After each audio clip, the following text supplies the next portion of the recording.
Hello दोस्तों, सबको नमस्कार और सब बढ़िया ज़बरदस्त। UP police exam practice set करवाए जा रहे हैं। अगर वीडियो अच्छा लगे तो लाइक ज़रूर करिए, कमेंट्स में ज़रूर बताइए और लड़कों को या अपने दोस्तों के पास ज़रूर शेयर करिए। जो तुम्हारे दोस्त हैं उनको शेयर करिए, बताइए वीडियो के बारे में। और अगर ये वीडियो अच्छा लगे तो लाइक ज़रूर करिए। तो इससे पता चल जाता है कि वीडियो अच्छा बन रहे हैं कि नहीं बन रहे हैं। और जो ये सवाल क्वेश्चन कराए गए हैं तो ये क्वेश्चन टिक मारने से पहले टिक आपको नहीं मारना है, इसको समझना है।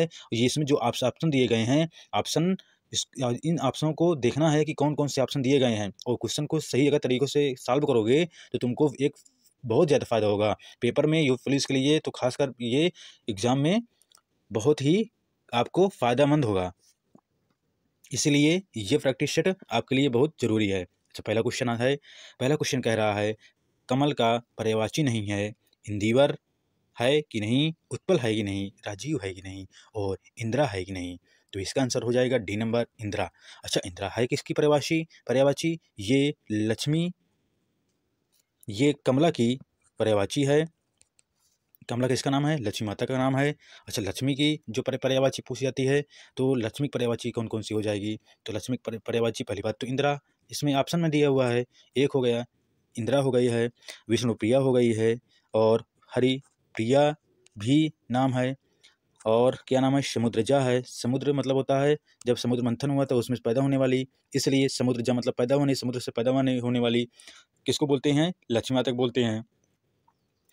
और रमा बोलते हैं, रमा। तो ये 3-4 कुछ मतलब जो तुम्हारे फैक्ट हैं, ये लक्ष्मी के हम बता दिए हैं कि पर्यायवाची क्या क्या होगी। तो इसका आंसर हो जाएगा ये इंदिरा, ये नहीं है। अच्छा, इंदिवर हो गया है, उत्पल हो गया है, राजीव हो गया है। कमल का ही पर्यायवाची ये तुमको नहीं मिलेगा। अच्छा, सिंपल अगर पूछा जाए कमल का पर्यायवाची, जो सिंपल लोग लड़कों मतलब जो ज़्यादा आते हैं, लोगों की ज़्यादा पर्यायवाची आती है, कौन कौन से?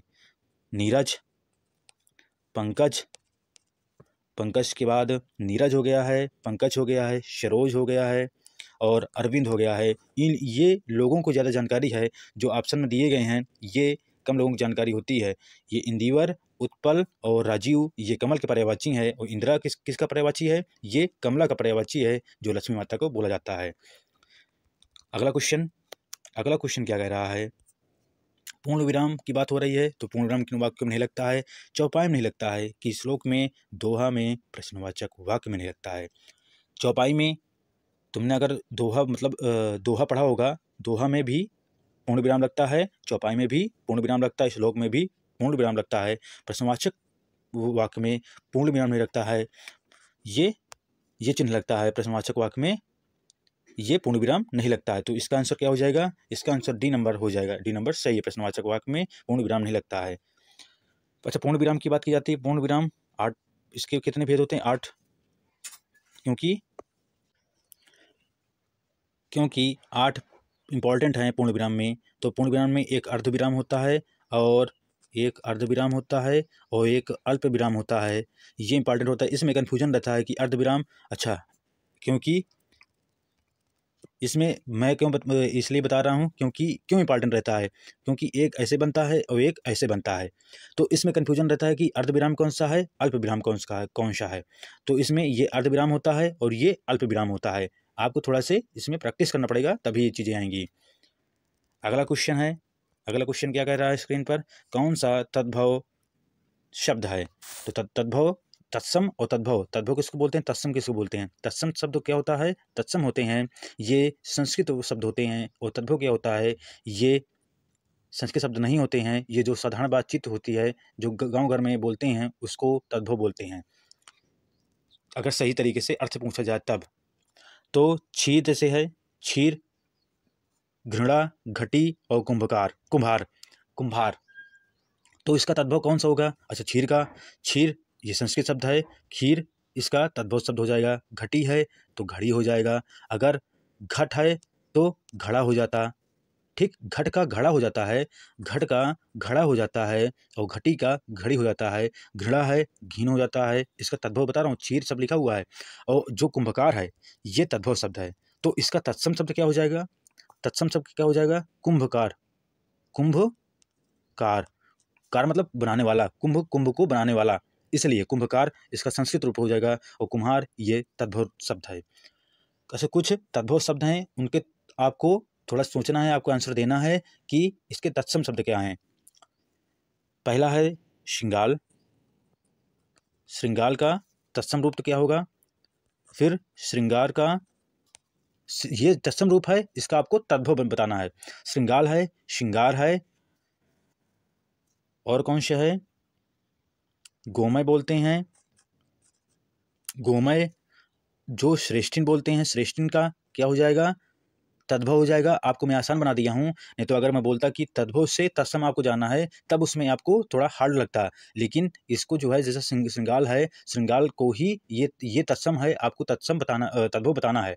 तो श्रृंगाल का क्या हो जाएगा तद्भव, तो श्रृंगाल का थोड़ा श्रृंगाल का क्या हो जाएगा, शियार, शियार हो जाएगा। और इसका श्रृंगार का शिगार हो जाएगा, गोमय का गेहूँ हो जाएगा। और ये कौन सा वर्ड है, ये तुम्हारा है श्रेष्ठिन, श्रेष्ठिन को क्या बोलते हैं, सेठ बोलते हैं, सेठ का पर्यायवाची। अच्छा चलो ठीक है, या तो तुम बोल सकते हो कि तद्भव से तत्सम जाना है। अब तो तुम्हें मैं बोल दिया हूँ कि तद्भव बता दिया हूँ, तत्सम भी बता दिया हूँ। अच्छा कौन कौन से बताया मैंने, सेठ, एक बार और रिवीजन कर लो। सेठ हो गया है, बोलते जाओ सेठ। उसके बाद गोमय, गोमय के बाद श्रृंगाल, श्रृंगाल, उसके बाद श्रृंगार, श्रृंगार। अब इसको अपने कॉपी में लिखना, उसके बाद जो है इसके आंसर लिखना उसमें कि सेठ का जो सेठ है तद्भव, इसका तत्सम क्या होगा, गोमय क्या हो जाएगा, श्रृंगार का क्या हो जाएगा, श्रृंगाल का क्या हो जाएगा। इसका तुम्हें तत्सम रूप लिखना है और इसका तद्भव रूप लिखना है। ठीक, अगला क्वेश्चन, अगला क्वेश्चन स्क्रीन पर, ब्रज भाषा किस उपभाषा की बोली है। तो ब्रज भाषा पूर्वी हिंदी की, राजस्थानी की पश्चिमी की, हिंदी की बिहारी की। इसका आंसर क्या हो जाएगा, इसका ब्रज भाषा की बात होती है तो ये बी नंबर सही हो जाएगा। पश्चिमी हिंदी, पश्चिमी हिंदी ब्रज भाषा में आती है। ये उपभाषा, अच्छा उपभाषा कितनी होती हैं, 5 होती हैं, 4 तो यह लिखा हुआ है, राजस्थानी, पूर्वी, पश्चिमी, बिहारी हो गया है, और एक पहाड़ी हो जाता है, पहाड़ी। तो 5 उपभाषा हो जाती हैं। कुमायूं, गढ़वाली उसमें उसके अंतर्गत आ जाती है, कुमायूं गढ़वाली पहाड़ी के अंतर्गत आती है 5वीं में। इसका आंसर ब्रज भाषा में ये सेकंड नंबर हो जाएगा। अच्छा इसके अंतर्गत कौन कौन सी भाषा आती है, इसके अंतर्गत आती है खड़ी बोली, उसको करवी बोलते हैं, हरियाणवी उसको बांगरू बोलते हैं, फिर कन्नौजी, ब्रजभाषा, और बुंदेली। बुंदेली इसमें लिखते हुए नहीं बनता है, लेकिन जो मैं बोलता हूँ उसमें अगर थोड़ा सा ध्यान दोगे तो बहुत तरीके से, बहुत सही तरीके से आपको मालूम चल जाएगा कि इसका ये बोला गया है। मैं दोबारा रिपीट कर रहा हूँ, पश्चिमी हिंदी में कौन कौन सी बोली जाती है। तो पश्चिमी हिंदी में खड़ी बोली, इसको करवी बोलते हैं या बांगरू बोलते हैं, बांगरू को और क्या बोला जाता है, हरियाणवी बोला जाता है। उसके बाद ब्रजभाषा हो गया है, ब्रजभाषा कन्नौजी, कन्नौजी के बाद बुंदेली। ठीक, बुंदेली, इसका आंसर बी नंबर सही है। पूर्वी हिंदी कौन कौन सी भाषा आती है, अवधी, बघेली, बघेली और छत्तीसगढ़ी, छत्तीसगढ़ी, 3 पूर्वी हिंदी भाषा में आती हैं। अच्छा अगला क्वेश्चन, अगला क्वेश्चन आते हुए, मृदुल शब्द का विलोम शब्द क्या होगा। मृदुल, मृदुल किसको बोलते हैं।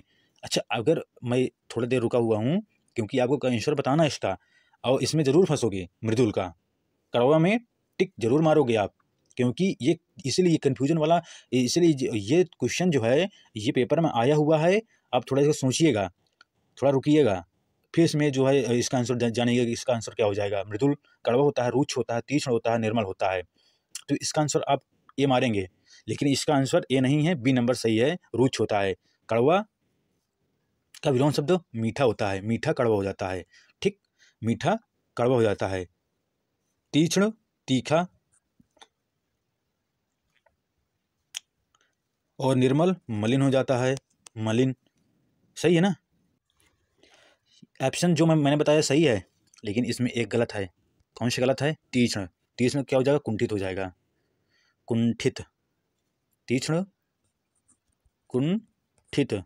निर्मल का मलिन हो जाएगा, रुक्ष का मृदुल हो जाएगा, कड़वा का क्या मीठा हो जाएगा। ये विलोम शब्द हैं।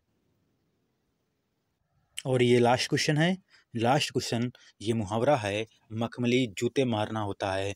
व्यंग करना इसका आंसर हो जाएगा कि मीठे बातों से लज्जित करना, धनी व्यक्ति को प्रताड़ित करना, अपमानित करना। तो मखमली जूते का अर्थ क्या हो जाएगा, इसका मुहावरा क्या होता है। मखमली जूते का जूता मारना। मखमली मतलब होता मखमल जूता। जूता तो मार ही गया दिए हो, चाहे मखमली हो, चाहे लोहे का बना हो, का जिस्सा है ना, उसका अपमान तो हो ही गया है, उसका अपमान, अगले आदमी का अपमान हो ही गया है। तो इसका आंसर क्या हो जाएगा? मीठे बातों से लज्जित करना। जूते मारना, किसी भी अगर तुम किसी को जूता मार रहे हो, चाहे मखमली लिखा हो, मतलब चाहे मखमली हो, चाहे कुछ भी हो, चाहे माठक फ्लैफ नहीं हो, तो आपको क्या लगता है बहुत अच्छा है जूता मारना? बिल्कुल नहीं। ये अशुभ, मतलब जो है ये सुंदर नहीं है, सुंदर बात नहीं है, ये बेकार बातें हैं। तो इसका आंसर हो जाएगा मीठे बातों से लज्जित करना। ये लास्ट क्वेश्चन था।